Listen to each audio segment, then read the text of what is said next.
So in the last lecture, we looked at the anti-Markovnikov hydration of alkenes. That is, a carbon-carbon double bonded system could undergo a hydroboration oxidation reaction to give us a net result that looked like hydration, but with the flipped selectivity such that the nucleophile, the OH, went to the less substituted position and the hydrogen went to the more substituted position. In this lecture, what I want to do is look at anti-Markovnikov hydrohalogenation. So let's break this word down again. This is a reaction that we've seen before, but in hydrohalogenation, we're going to add a hydrogen and a halogen, which, you know, Cl, Br, I. Most of the time, it's just bromine. And so to accomplish this, we are basically going to use the same conditions that we did previously, but with an added initiator, okay? So what this looks like is we're going to take an alkene and react it with HBr, but as I alluded, we're going to add something else to the reaction mixture, which is ROOR, and some heat, which we show as this delta symbol. That's going to result in hydrohalogenation such that for this particular example, the bromine is the halogen, and we're going to put the bromine at the less substituted position. So X goes to the less substituted position.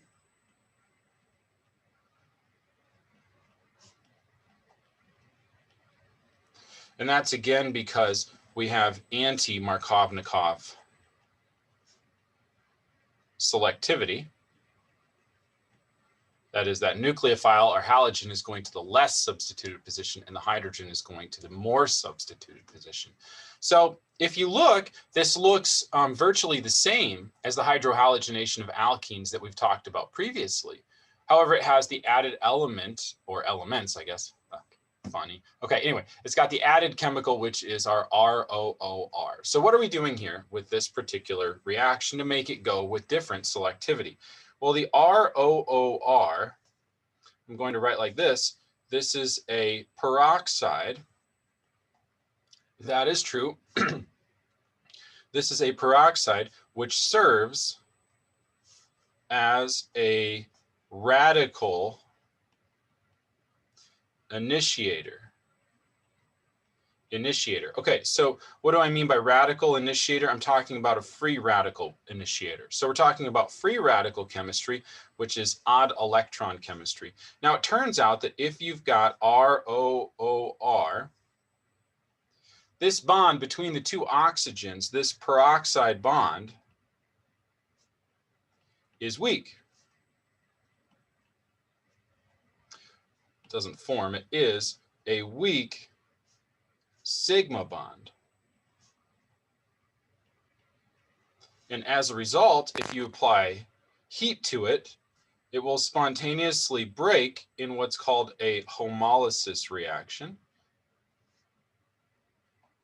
So homolysis brings us back to organic chemistry 1, where the electrons go to kind of split up. One goes to each of the elements that were once bonded together. We've lysed or broken the bond, and it's considered homo because we have the same electron count on either side, as opposed to heterolysis, where the electrons go to one side or the other. Homolysis is quite common when we have two of the same element bonded to each other because we don't have a difference in electronegativity, which would polarize the bond and make for unequal sharing.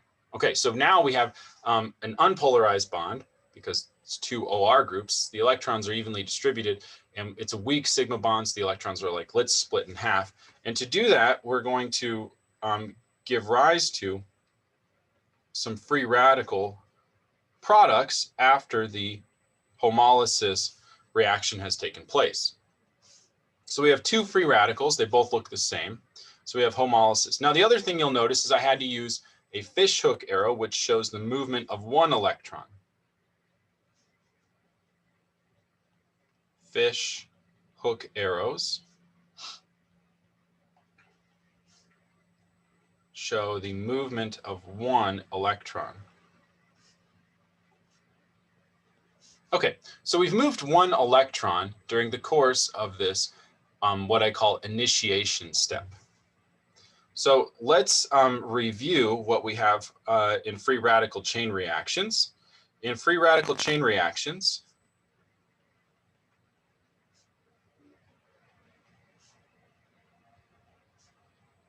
okay, a weak sigma bond breaks through homolysis to form free radicals.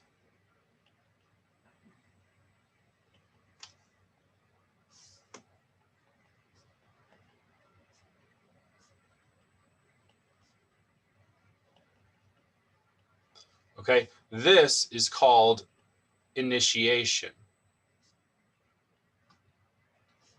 And in organic 1, I talked about the trick for identifying an initiation step is we have 0 free radicals make, or zero numbers of free radicals make more free radicals, or just make free radicals.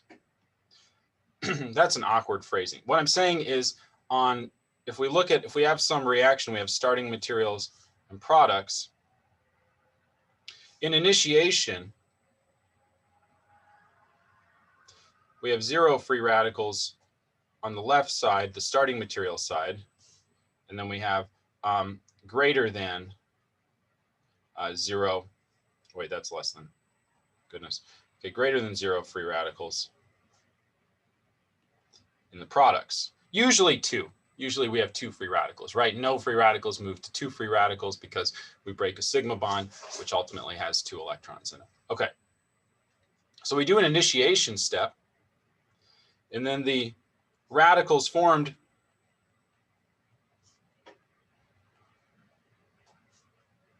during initiation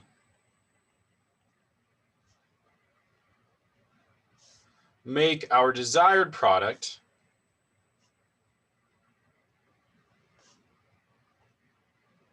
and generate new free radicals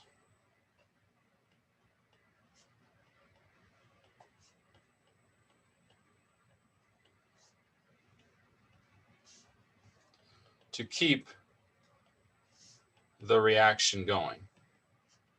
Okay, so this is a lot of words to describe the propagation step of free radical chain reactions. Now in propagation, if we have starting materials going to products by way of propagation,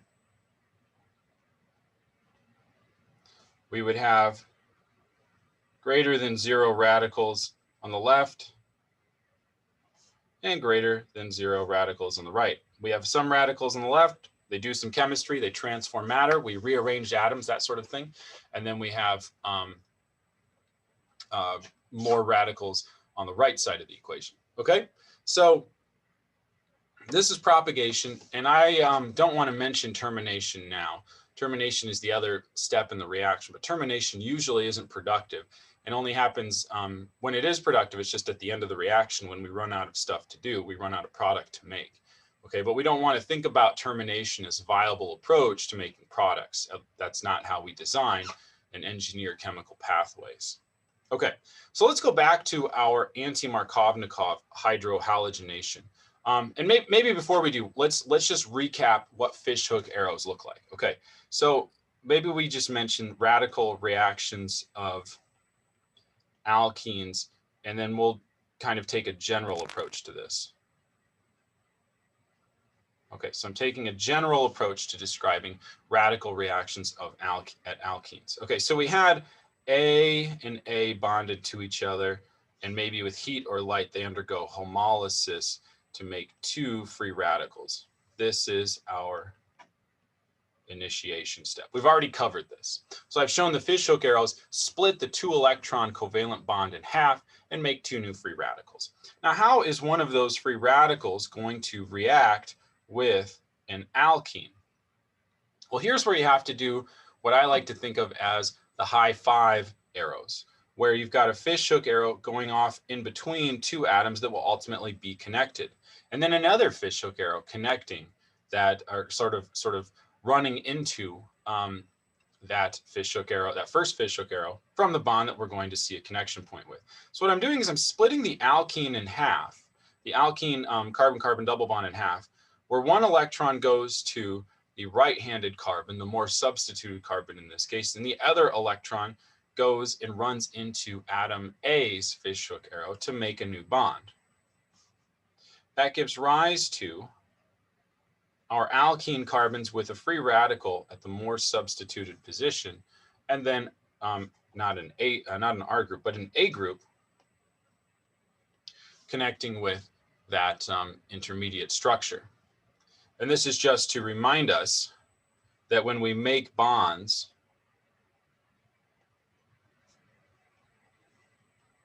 with radicals, we have fish hook arrows bumping into other fish hook arrows. So I could have A radical plus B radical. It turns out that radicals finding each other, that's a really tough thing to do. Instead, radicals will find some stable species like a pi bond or a hydrogen to abstract.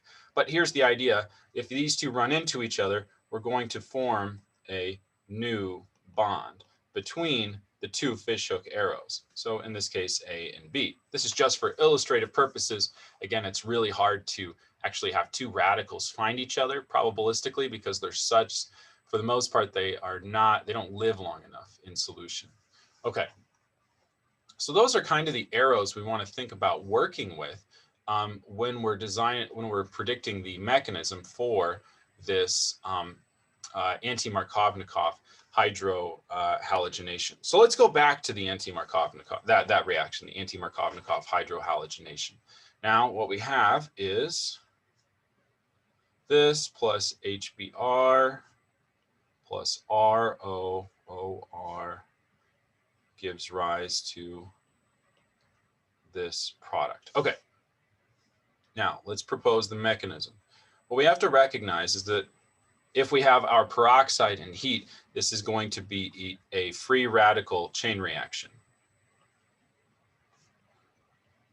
which means we have to show initiation, propagation, and we could suggest termination, but we want to make it abundantly clear that termination is not where we get the bulk of our product from. Okay, so I'm going to label these steps as appropriately.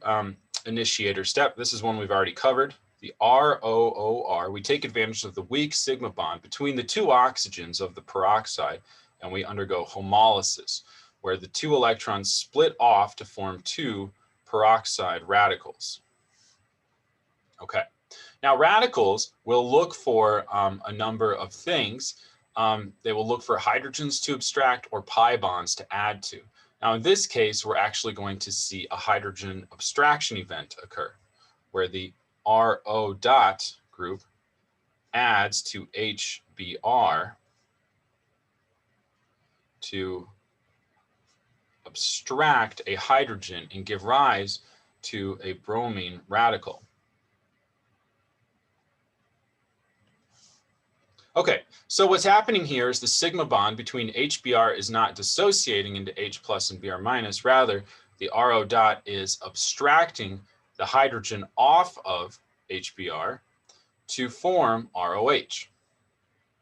That forms a stable alcohol and then a radical that's actually fairly stable.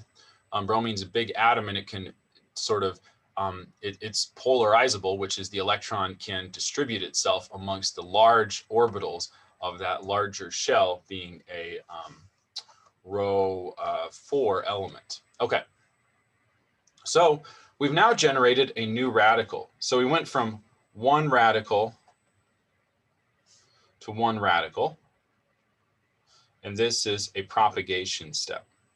Now this is where the anti-Markovnikov and the Markovnikov reactions differ. In the Markovnikov hydrohalogenation, we actually form H plus first, which H plus engages the alkene first. Here, Br dot is going to engage the alkene first. So our radical is now poised to react with Br dot, and this is where we have the pi bond reacting with Br dot. And so we're going to split the electrons between the carbon-carbon double bond in half, putting one of them over to make a new bond with bromine, and then the other one is going to go on the carbon that doesn't form a bond with bromine. Now, if we take this approach and we attach the bromine to the less substituted position, as is required for the Anti-Markovnikov reaction, we're going to form a secondary radical. Now, alternatively, we could flip those arrows and put the bromine at the more substituted position. I'm going to just emphasize this doesn't occur. We do not observe evidence for this, and we can rationalize that by the fact that the bromine radical, if added, so now this is going to be kind of interesting. I have to make it clear that I have the fishhook arrows connecting between the more substituted position in the Br, and then the radicals going out to the less substituted position. That's hard to do with the two fishhook arrows, but having that third arrow showing the movement of one electron to the less substituted carbon in this case helps me understand what I'm trying to propose here. Now, the issue with this pathway, and the reason why, the reason why it does not occur, we don't have evidence for this radical intermediate, is that the primary radical that we would observe is less substituted, and therefore less stable. When we are speaking about electron deficient centers like cations and radicals, we have to remember that for radicals, and this definitely applies to cations as well, more substituted, which is substituted, more substituted is more stable. And more substituted means fewer H atoms. Okay, so the choice between a secondary radical and a primary radical for the molecule now becomes a little bit more clear. In the case of our secondary radical, we form something that's more stable. So it's more stable. This is now the preferred pathway in the preferred intermediate. We haven't yet obtained the products. What we've done is another propagation step.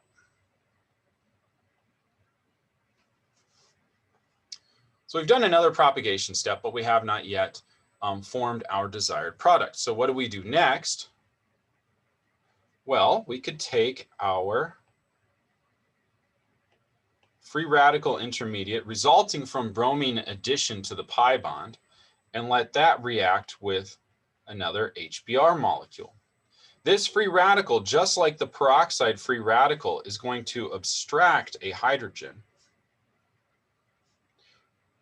giving rise to a more stable radical, which is Br dot. Br dot, being a big element, is going to be able to delocalize that electron amongst its larger, what I believe is probably like a fourth shell orbital. And so this is going to make a more stable radical. Now, what's important about this process is we form our product now. By allowing the carbon-free radical, just like the oxygen-free radical in the second step, to abstract a hydrogen from HBr, we form our product and give rise to the Br radical, which can do more reactions, which can form more product. Now, if we look at this final step, we go from one radical to another radical. Yes, we give rise to our product, and so I suppose this product molecule that we formed has hit the end of its road and has now the terminal part of this reaction, but this is not a termination step. We don't form products productively in termination steps. Rather, this is another propagation step. Yes, I know there's Br dot floating around from the initiation step and some of the propagation steps, but that carbon-centered free radical is more likely to interact with a longer-lived HBr molecule than it is for a to find the short-lived Br dot molecule. So probabilistically, the likelihood of those two things interacting is low. Additionally, if we form product in a termination step, we don't really want to do that because we don't want to form product in termination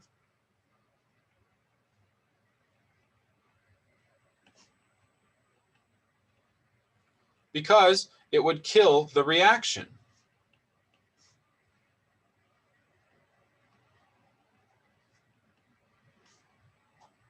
And I'll call it the process.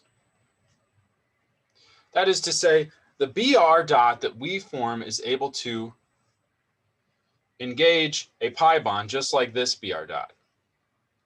Okay? It's able to engage the Br dot just like this pi bond to make more radical intermediate, and that radical intermediate can come down and serve as this radical intermediate to react with HBr to generate more Br dot. So the Br dot, let's see if I can get my mouse cursor over here. Okay. I don't know if you can see that. If you see my mouse cursor, I'm highlighting the Br dot, reacts with the pi bond to make more intermediate, which then reacts with HBr to make more Br dot, which then reacts with the pi bond to make more bromine, which makes more carbon-centered radical, which reacts with HBr, which makes more Br dot. So we keep cycling through and making more and more and more product and regenerating Br dot along the way. If we do a termination step, there is no more product that can be formed unless we want to start with the initiation cycle all over again, okay? So we don't want termination steps to occur, which is why I'm not going to propose one as my mechanism for why we are observing this anti-Markovnikov product during the scope of the reaction, or during the course of the reaction. So that'll do it for this lecture. In the next lecture, we're going to look at a few more radical reactions of alkenes in the way of polymer chemistry. So until then, I'll see you next time.